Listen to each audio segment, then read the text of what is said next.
When the tables turn, you will be the child and they will be the parent. Will that child raise you with the same love that you raised them?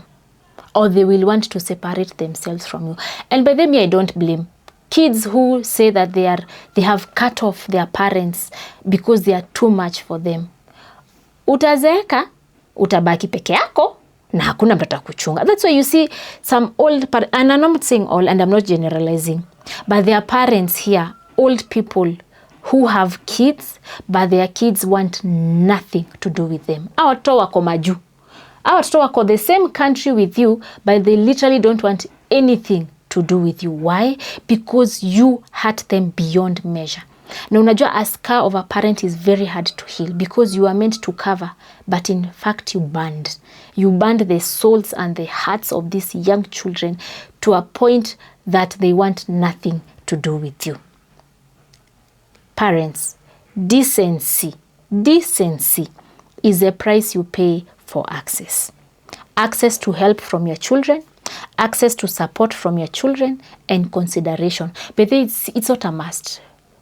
These children will leave you hanging dry. You will die. They will not even come for the burial. And if they do come for the burial, they won't even cry. In fact, they are saying, peace. I don't have to deal with her anymore. I don't have to deal with him anymore. Children they get married. They don't want to do any traditional wedding because the thought of coming to receive blessings from you, it irritates them to the core.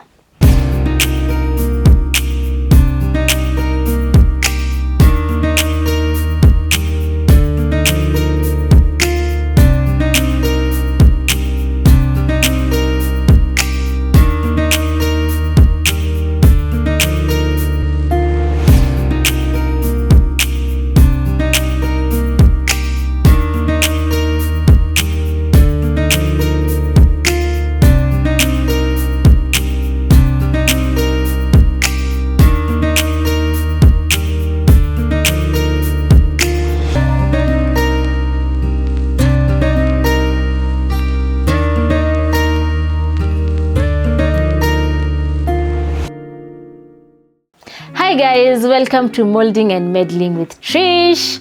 Thank you so much for the support that you have given me in the past video. We are on the road to 200 subscribers. So kama hauja subscribe, before tuendelee, hit that notification button, hit that subscribe button so that every time we post a new video, you get to be notified. And today we are asking, were you raised in a toxic environment as a child? Was your parent a toxic parent? Was your parent a narcissist? Was your parent a bully? So let's get into this video. You know, in African settings, we were raised with mental abuse, emotional abuse. We were bullied, we were threatened. And at the end of the day, utaulizwa, unakuja kukula ama haujisikii kula? Pia si lazima ukule, because the only way they will show that they are feeling bad is by giving you food. Lazima ungeitiwa chakula, hata uchapo yaje, hata mamako akuulize akwambie kichwa chako ni empty, lazima ungeitiwa food at the end of the day. Si ndio? That was showing you that ati bado anakupenda. So we are here to talk about toxic parents. Wewe, you a toxic parent, you a narcissist parent, you a narcissist sibling. Wewe usijaribu kutoka, don't scroll up tutoka kwa hii video. Ebu kaa hapa, this is for you, because we have to end generational traumas.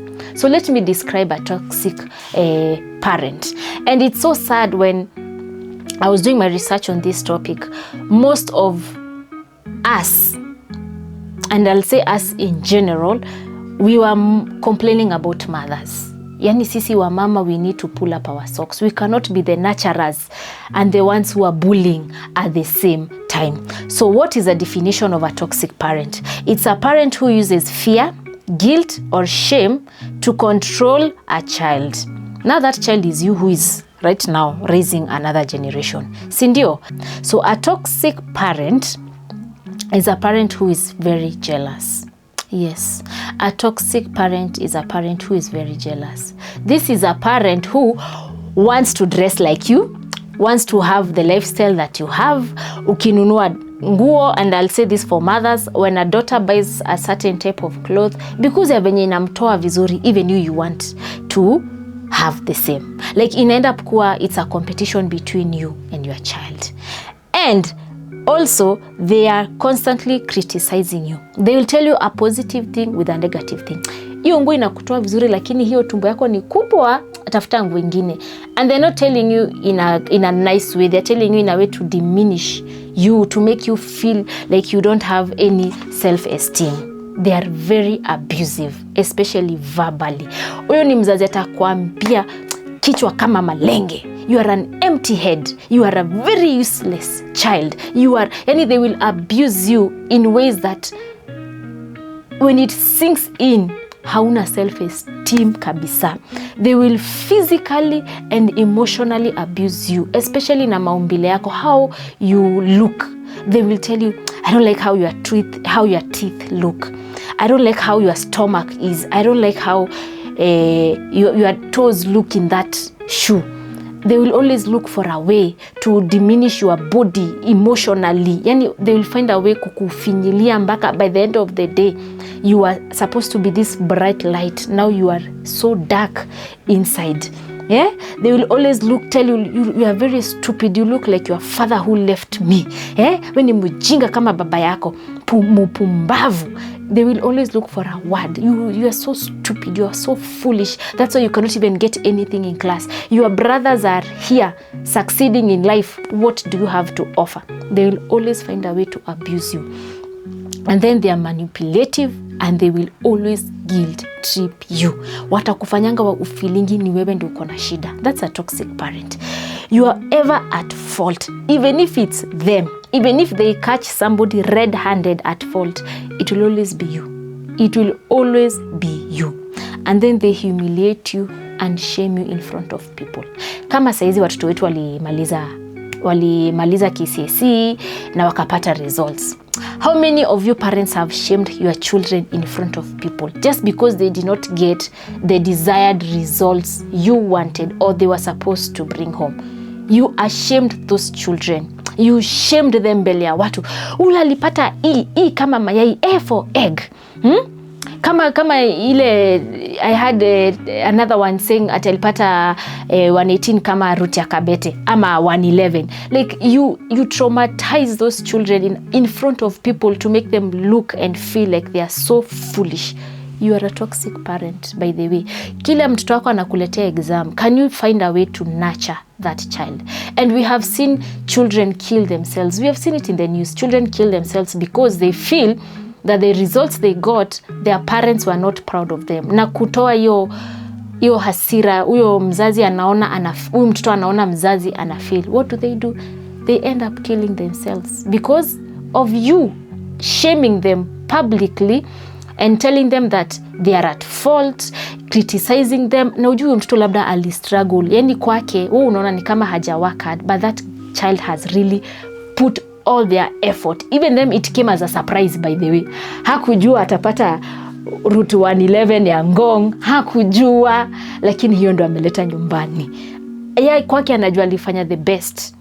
But you are here shaming that child. Yani you are shaming that child in front of his peers, in front of the cousins, the brothers, and you will never let it go. And then a toxic parent is very controlling. They will manage how you dress. They manage how you spend your money, how you go, who you date. And these are parents who already know the salary you have. An example, there's a girl on social media was complaining that she's in town. She lives in Nairobi and the parents are in uptown. And they know, when you're so excited, you always tell your parent, hey mom, nimepata job and I'm being paid 50,000. Makosa. That parent will pangia that money for you. So for you, if you're living in Nairobi, when you want to live a life that meets your expectations. So maybe umeenda ukapata nyumba maybe at 10,000. But the bills that are waiting for you at home, your salary is being controlled up to the last coin. Washa kupangia nyumba yenye unafaa uishi, So you cannot go above maybe 5,000. Utafute nyumba yenye itakuwa ya 5,000. Then the amount you have to bakia nayo kwa salary yako. Hiyo ingine yote ya lazima utume home. Na kama haitoshi, you take an advance. Yes, they will tell you take an advance, so that you are able to cater for the needs there. They will control everything you do, what you eat. These are narcissistic parents. Even what you're eating at home, they will tell you cannot eat this. This is too much. Because they have a certain perspective of how your body should be. Don't eat too much. Don't go this way. Don't date this man. It is too much. By the way, toxic parents, controlling is too much. Kabisa, can you guys stop? Toxic parents also have no boundaries whatsoever. You know, as a parent, it does not necessarily mean utakuwa na mtoto wako kila kitu. Like, you make them feel they are a financial burden to you. That's a toxic parent. They will let you know, I didn't buy a good shoe because I did this for you. Or, you know, your father left me. Your father has refused to send me money. We cannot eat. Or your mother does not care about you. You end up making your child a therapist. Your children are not therapists. But they're parents. You need to differentiate between what you tell your child and what you want to, whatever is running through your mind. Si kila kitu unaambia mtoto wako. And it does not matter how close you are to your child. Do not poison your child with your own personal problems, because that child will end up feeling like they are a burden to you.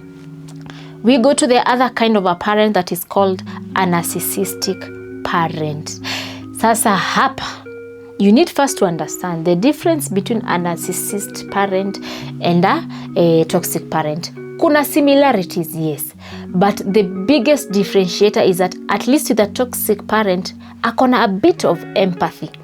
But when it comes to a narcissist parent, empathy iko zero. So it is very hard to actually communicate with a narcissist parent. What is the character of a narcissist parent? Most of these narcissist parents, ujue kwanza wanajipenda. Oh, they love themselves too much. Yani, it's always a me issue, a me thing, a me. It's always them. I. So, one, tumesema, hawana remorse. So these are parents that don't understand. Wote ukijaribu kumexplainia, bedhe ujue umeniumiza hapa, hawataielewa. They will never be remorseful. They show no signs of empathy. They are always gaslighting you, calling you, oh, uko sensitive, unakasirika haraka. Sasa unajaribu kumexplainia, me, I don't want this, I don't want to do this, I don't want to do that, I don't want to wear this, I don't want to eat this. But they will tell you, you are being too sensitive, unakasirika haraka. They will always find a way to gaslight you, to make it that it is a you problem, not a them problem. And then they blame the children for their misery. If they are going through a situation, it is you. Hata akibwa na kichwa ni wewe. Oh, sijui pesa ya hizi kwenda venye alikuwa ataka kwa. They'll always find a reason to blame you as the child. And then they always get disappointed when things don't go their way, or what they expected to happen did not happen according to their way, because they always want to be in control. That's one thing you need to understand. Toxic parents and narcissist parents, they both always want to be in control. But with a narcissist parent, yeye atakasirika, yani ile atakasirika ni mpaka ile utawekwa uoga, because you know this is what they wanted, this one did not come to pass. It becomes a chaos in that house, because the one who was supposed to be above, the one who is the rule maker, vitu hasijenda venye yeye anataka, si ndio? Hey. And then what do they do? Another character they do at home, or another character they portray, is that they divide and rule, especially in a house. They will put fathers against children, mothers against children, and children against children. Now, I'm going to come to the characters that huyu mzazi ana end up kuraise in this family dynamic, okay? Kwa sababu kila mtoto anapatanga character. Because of this divide and rule, there's a character that every child ends up getting, or every person that is in that household ends up getting. And they also favor. Narcissistic parents favor a lot, and they favor depending on two scenarios that mostly nileza kuzichagua because of our African setup. One, they choose to love the one who has the most money. ule mwenye ako financially stable, that is the favorite child, because that child dishes out money to the parent, and then when they dish out money to the parent, that parent is made to feel comfortable. Remember, it's an I situation. The parent is always I want, I need, and if you can keep up with I want this, I need this, you become the favorite child. Another way they favor is according to whom you are named after. African setup, we name our children from our parents' sides. So if you get a girl, is named either from the mom side or the dad side. So if this is a narcissist mom, na mtoto anaitwa mama ya the husband, huyo mtoto hataenda kuwa favorite, especially if the in-laws wanatesa huyo that female parent. That child becomes hated in that house, and the one that is named after the mom now, huyo ndio sasa kabebi ka nyumba, huyo ndio kusema na kutenda. That child, whatever she wants or he wants, he gets away with so many things. They are never punished. That becomes the favorite child. Okay, and then you are always compared to your siblings. A narcissist parents will always compare you. What do you have? What do you have to give me? This one is giving me this, you are not giving me. So wewe si daktari, who are you? Your mates are there becoming doctors. What are you doing with your life? You'll always be put in a scenario where you are always on a scale. You are compared, and you have to try to outdo the other one to be able to be seen valuable in your parents' eyes. Narcissist parents always play the victim. Again, another character that inaendanisha na a toxic parent. They will always be the victim. They are never on the wrong. They will never be accountable for anything that they do wrong to you. That is why it's very hard to confront a narcissist parent. Why? They are always the victim. Hakuna siku yenye itakuwa ni yeye ndo amekosa. It is always them. And I know we as kids, and we have also done it ourselves. Unaona, kuna time ulikuwa unafanya makosa, manze unachapwa. And then mgeni anakuja. It's even funny thing about this. Mgeni anakuja, alafu unaambiwa, hebu nyamaza, usijaribu kuniaibisha mbele ya wazazi hapa venye unapiga nduru. Ama when you're being disciplined and you, yani unasikia uchungu, you cannot shout, and then they are telling you, jaribu shout. And guys, wacha tu tuinue mtu mkono. We are all victims and perpetrators of that habit as parents. Kwa sababu utachapa mtoto, hafai kuscream, lakini unamuumiza. Unamuumiza, lakini unaambia usijaribu kuscream. Asuppress hiyo uchungu anasikia, asijaribu kushout. Asikuaibishe mbele ya watu, asikuaibishe kwa majirani. Like we are all victims of this. Okay? So, as a parent, tushajua the roles of a narcissist, tushajua the role of a toxic parent. So if you have been raised by a toxic parent, tuinue tu mkono tu. If you have been raised by a narcissist parent, muinue mkono. If you have been raised by both, tuinue tu mkono. Then guys, we need to heal. So right now, I want us to go into how a family dynamic setup, characters, the characters that are put in a narcissistic family dynamic. Kwa sababu when you live in a narcissist house, ni drama, ni video, it's a soap opera on its own. And in every drama, there must be roles that are played.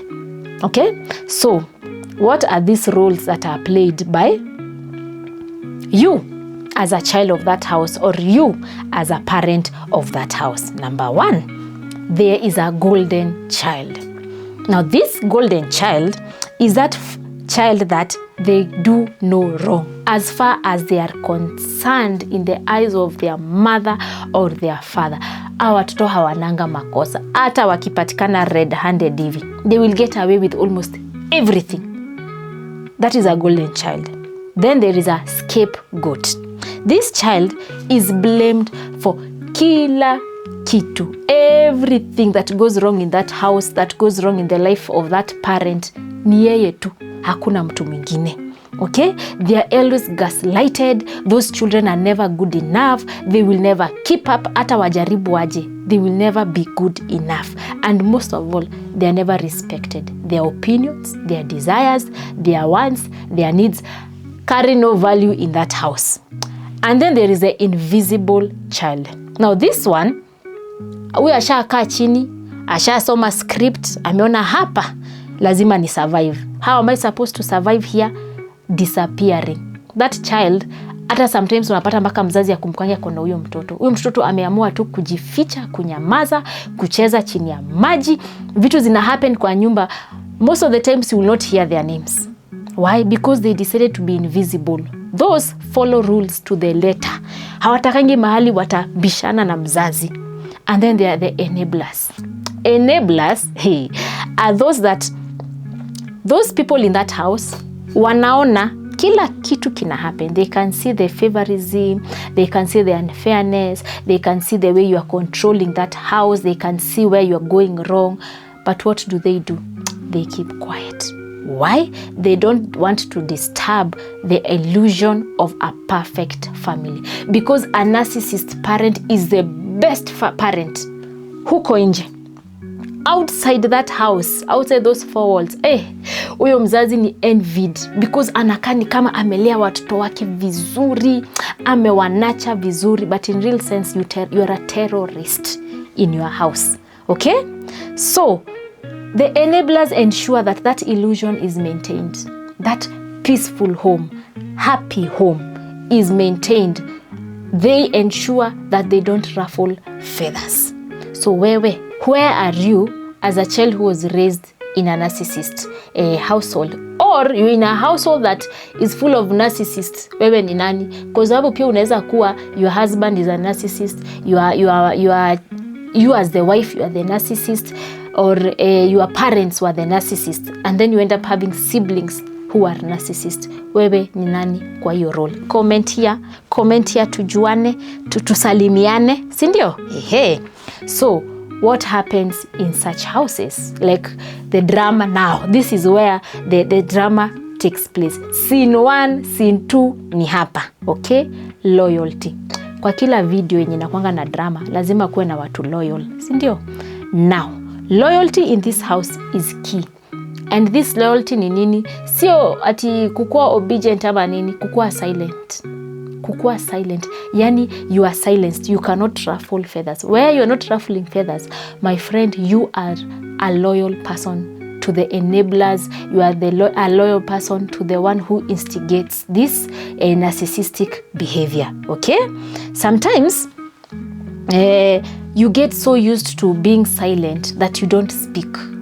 Yani you get used to it. You don't question things because sasa pale imefika, hutaki ku ruffle feathers. You don't want to bring any competition in that house. You don't want to pinpoint where the mistakes are. So what do? You get silenced for so long that you don't even see anything is wrong with that setup. And remember, you are the one who is going to become a parent, who is going to raise children. Ukijuanga ukweli umefinyiliwa kwa maisha yako yote as a child. That house is full of secrets. Onele hiyo ndio kazi hiyo nyumba. Full of secrets, full of kusengenyana. Okay? There is a lot of denial. There is a lot of emotional abuse, emotional manipulation.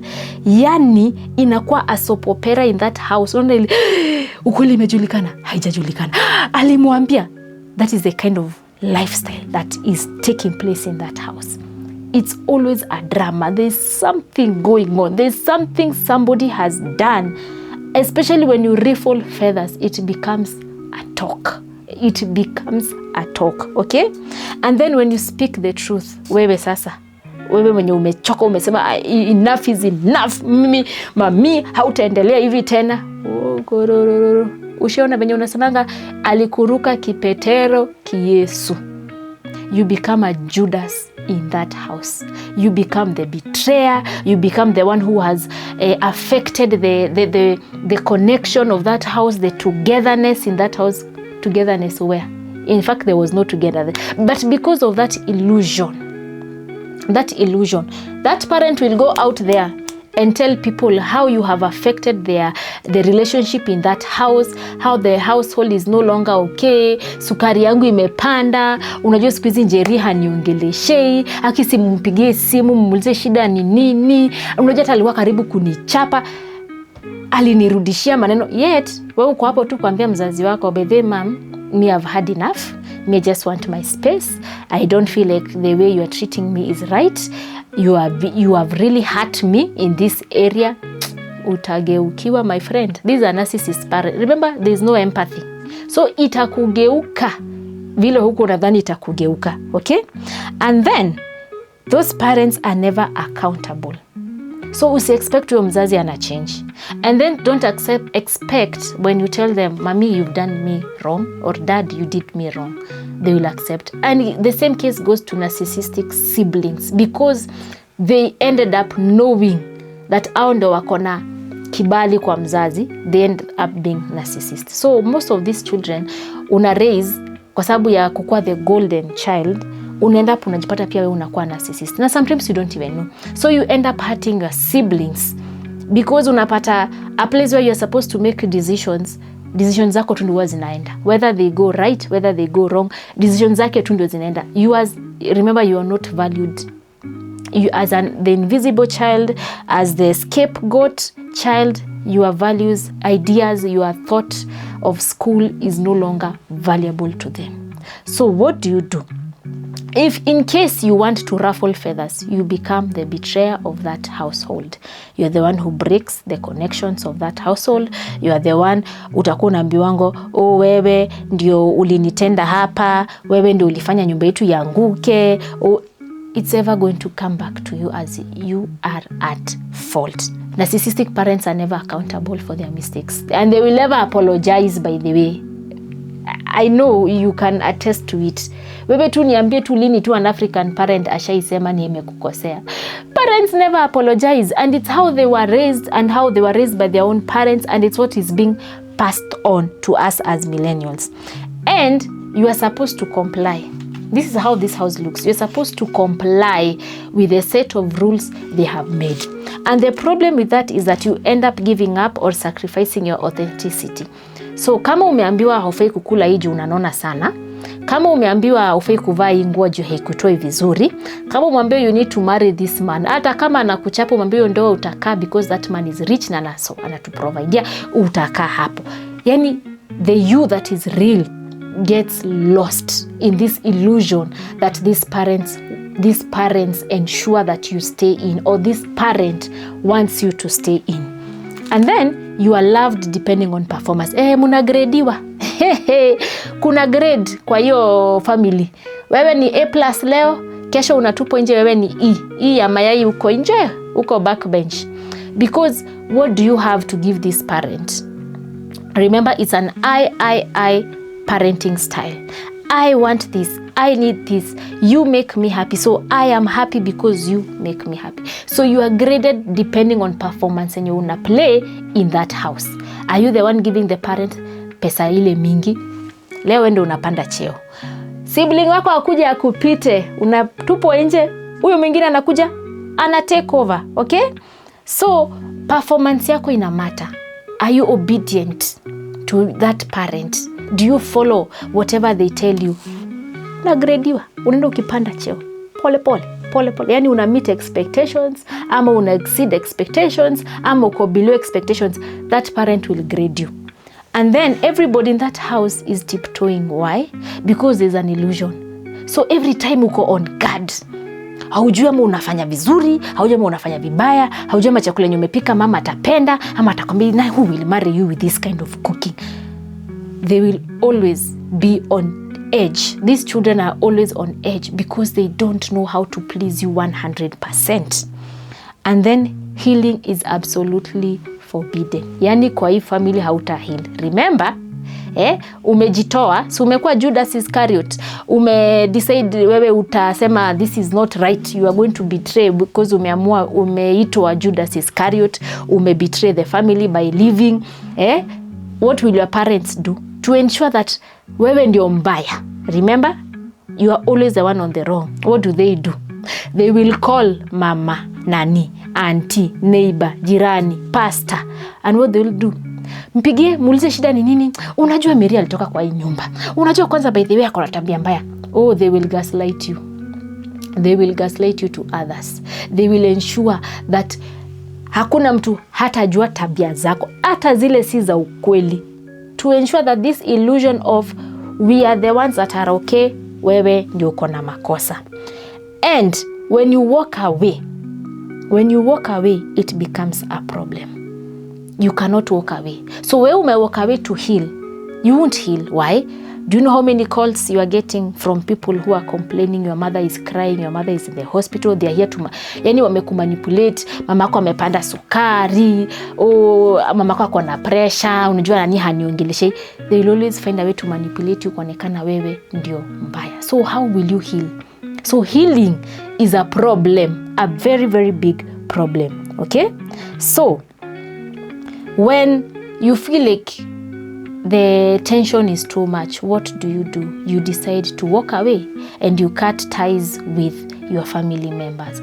And when you do cut ties, my friend, again, una guilt tripiwa, wana kuthreaten, kwa sababu now how are they going to control you? They threaten your independence. They make sure that hauta survive. Watakudiminish. Yani mpaka pali penye unaenda kuishi peke yako, unajipata tu unarudi because you are not fit enough to live in that world, because who is going to validate your feelings in that world where you are alone? So umejitoa kwa hii familia. How? And remember, it's not just the mother. Because they divide and rule, you will see your auntie now becoming a narcissist. Your auntie anakuwa toxic pia kwako. Mtu mwenye anafaa kuwa on your side, maybe to help you talk to your mother or to your father, they become the toxic ones. And they become the ones that now are wanaongeza fire, wanaongeza moto kwa that narcissistic behavior. So what does this do to a child? Or what does this do to a child that now becomes an adult? Okay? So low self-esteem. Our watoto wataenda grow up with low self-esteem. They end up being people pleasing because hawajui where your buttons are. Wasifinye the wrong button, okay? Because wamelelewa na uoga. And then they have the fear of failure, because when they fail, they will be reproached. There will be so much reproach upon them, so they fear to fail. And then they have difficulty setting boundaries. Why? Wakilelewa hawakujua boundaries penye ziko, pale zinaanzia, pale zinaisha, pale unaenda too much. And then there is guilt. They are always guilty. They always feel guilty. And they try to perfect things. Why? To please you. To please you as a person, as a partner. They will always try to please you. They are either emotional numb. They either experience emotional numbness ama emotional explosiveness. How does this happen? Kwa sababu wamezoea kusuppress the emotions, they are not able to speak out. But the moment wana feel iko too much, they will burst. They will speak so many things. Uko like, guy, umekuwa hold up all those things. Ungeniambia kutoka day one, ungeniambia kutoka day one, atungefika hapa penye tumefika. Like, I have hurt you this much. Because wamepata time ya kublow up. Can you confront such a parent? Like, unajua nafikanga point unasema, mimi nitaongea. Sasa nimechoka, me I cannot take this. Punda imechoka. Can you confront such a parent? Yes and no. Yes, if that parent akona signs, wacha tu niseme tu signs and symptoms za kushikanisha amekukosea. And that is easier on a toxic parent. But when it comes to a narcissist parent, remember huyu mzazi hana empathy.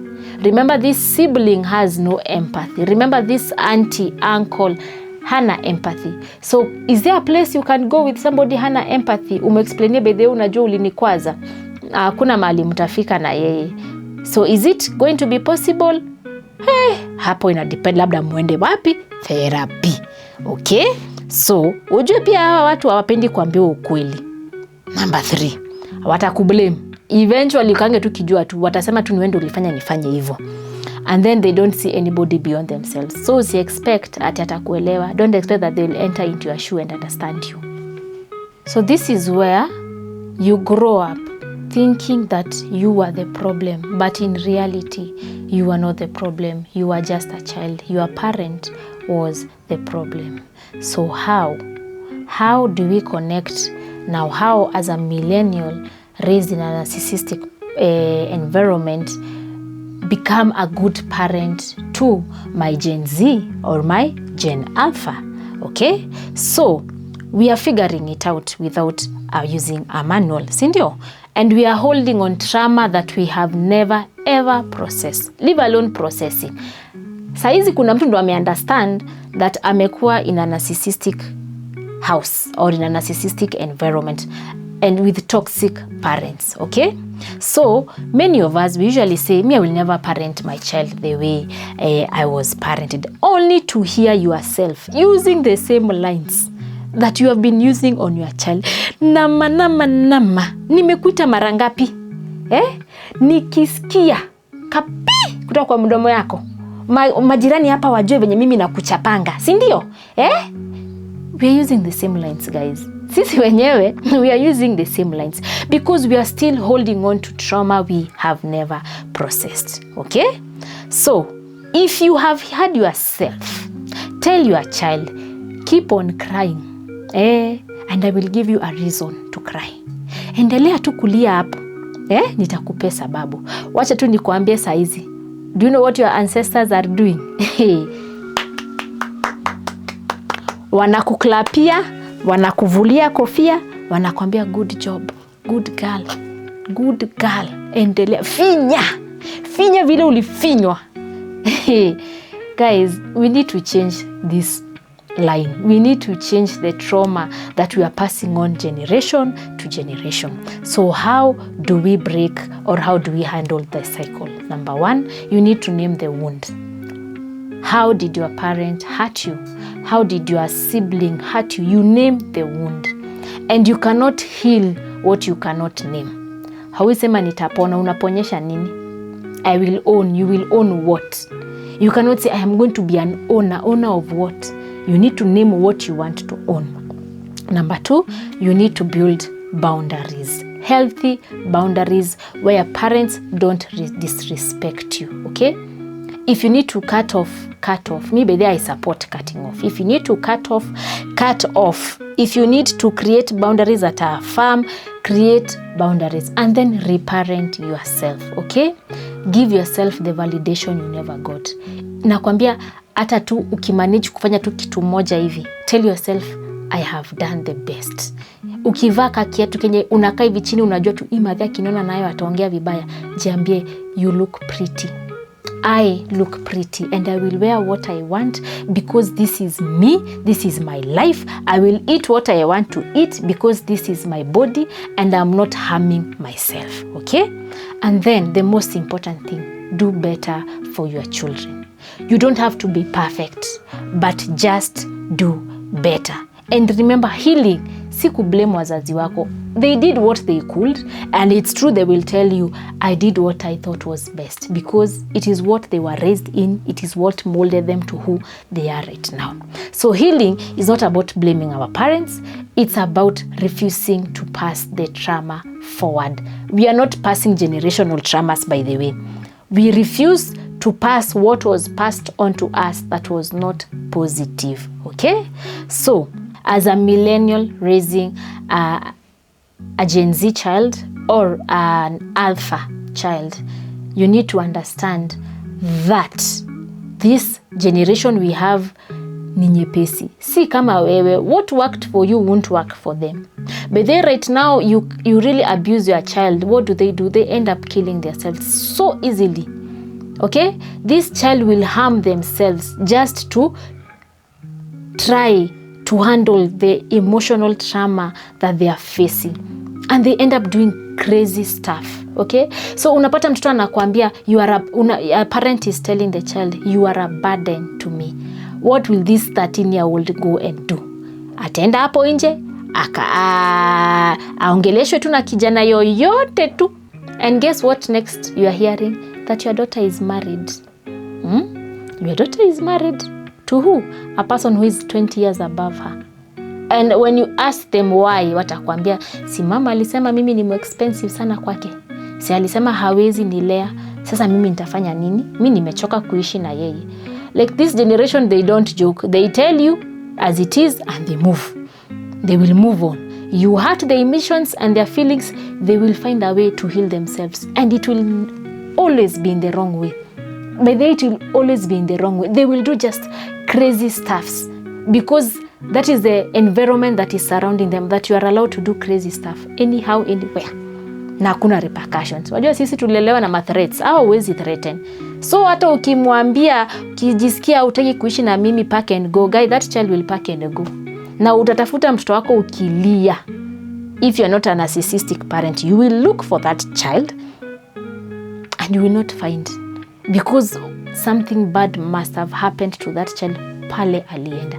Ama by the time anarudi akiwa drug addict, juu alienda kuishi na watu wakona wanavuta bangi, watu wenye wanachukua hard drugs, alcohol. That child becomes more spoiled than venye alikuwa akiwa kwako. So, as parents who are raising this generation, my question to you is, are you molding or meddling? Ama unafanya repeat. Kasonge. Kaende. Okay? Let us make a deal, parents. We are not passing generational traumas. Na ni mingi. See, just because umereizwa with a narcissistic parent ama a toxic parent. And if you are one, can you heal? Can you heal so that your children don't have to experience what you went through? Because I know you know what you went through. You know how hurtful it was. And imagine you are passing on the same. Just because you don't know better. Guys, twende therapy. African parents, by the way. My final thought. We learn to apologize. We learn to be accountable for the mistakes we do. And we go for therapy. Therapy to heal the traumas that we don't want to name, the traumas we are ashamed of, the traumas we refuse to acknowledge because it raised you. It won't work with this generation. So with that, guys, kama nimekukwaza, naomba unisamehe, but we have to talk. This show is about talking what African parents are refusing to acknowledge. So we are going to acknowledge it in the right way, heal, and as we are going, we are doing what? We are learning. Sindio? So guys, thank you for staying here with me. Kindly subscribe, comment. Wewe ni type gani in a family that is full of narcissistic people? And kama wewe ni mzazi narcissist, wacha. When the tables turn, you will be the child and they will be the parent. Will that child raise you with the same love that you raised them? Or they will want to separate themselves from you? And by them, I don't blame. Kids who say that they have cut off their parents because they are too much for them. Utazeeka, utabaki peke yako, na hakuna mtu atakuchunga. That's why you see some old parents, and I'm not saying all, and I'm not generalizing, but there are parents here, old people, who have kids, but their kids want nothing to do with them. Our watoto wako maju. Our watoto wako the same country with you, but they literally don't want anything to do with you. Why? Because you hurt them beyond measure. Na unajua, a scar of a parent is very hard to heal because you are meant to cover, but in fact you burned. You burned the souls and the hearts of these young children to a point that they want nothing to do with you. Parents, decency is the price you pay for access.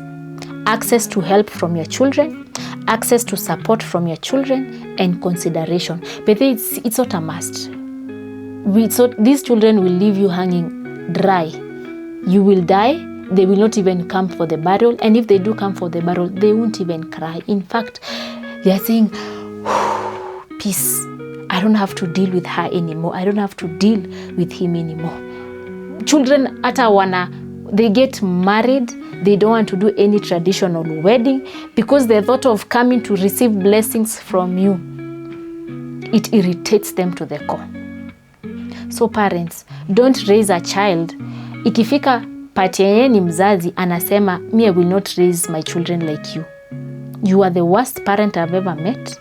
I wish you had not borne me because of what you made me go through with you as a parent. You are supposed to love me and nurture me, but all you did was burn me, put me scars, and right now I am an emotional, mental, physical wreck because of you. That is a generation that you have messed up, because if that child akishindwa kupona, ameshindwa kupona kabisa. So parents, umerealize mtoto wako ameenda silent. Ask yourself why.